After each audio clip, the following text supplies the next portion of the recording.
Item ಯಾವುದೇ ಇರಲಿ try ಮಾಡಿ ಆಚಿ ಚಿಕನ್ ಮಸಾಲಾ.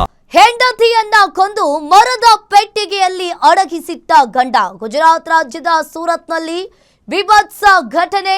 ಪತ್ನಿಯನ್ನ ಕೊಂದ ಬಳಿಕ ನಾಪತ್ತೆಯಾಗಿದ್ದಾಳೆ ಅಂತ ಹೇಳಿ ದೂರು ದಾಖಲಾಗಿದೆ. ಹೆಂಡತಿಯನ್ನ ಕೊಂದು ಮರದ ಪೆಟ್ಟಿಗೆಯಲ್ಲಿ ಅಡಗಿಸಿಟ್ಟ ಗಂಡ.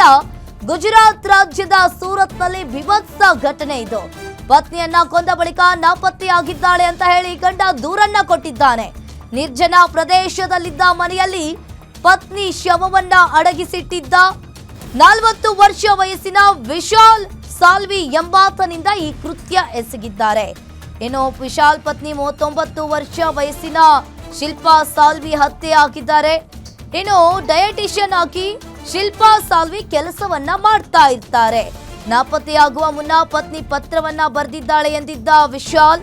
ಆದ್ರೆ ಪತ್ರದಲ್ಲಿರುವ ಬರವಣಿಗೆ ವಿಶಾಲ್ ಕೈ ಬರಹಕ್ಕೆ ಹೋಲಿಕೆ ಆಗಿದೆ. ಇನ್ನು ಇದೇ ಹಿನ್ನೆಲೆಯಲ್ಲಿ ವಿಶಾಲ್ ವಿಚಾರಣೆಯನ್ನ ನಡೆಸಿ ಕೇಸನ್ನ ಪೊಲೀಸರು ಈಗ ಬಯಲಿಗೆಳೆದಿದ್ದಾರೆ.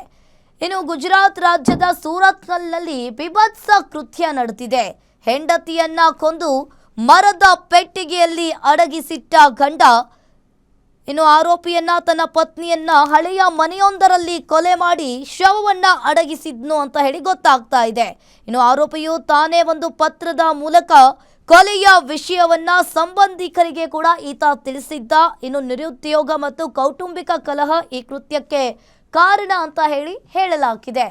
ಇನ್ನು ವಿಶಾಲ್ ಪತ್ನಿ 39 ವರ್ಷ ವಯಸ್ಸಿನ ಶಿಲ್ಪಾ ಸಾಲ್ವಿ ಹತ್ಯೆ ಆಗಿದೆ. ಡಯಟಿಷಿಯನ್ ಆಗಿ ಶಿಲ್ಪಾ ಸಾಲ್ವಿ ಕೆಲಸವನ್ನ ಮಾಡ್ತಾ ಇರ್ತಾರೆ.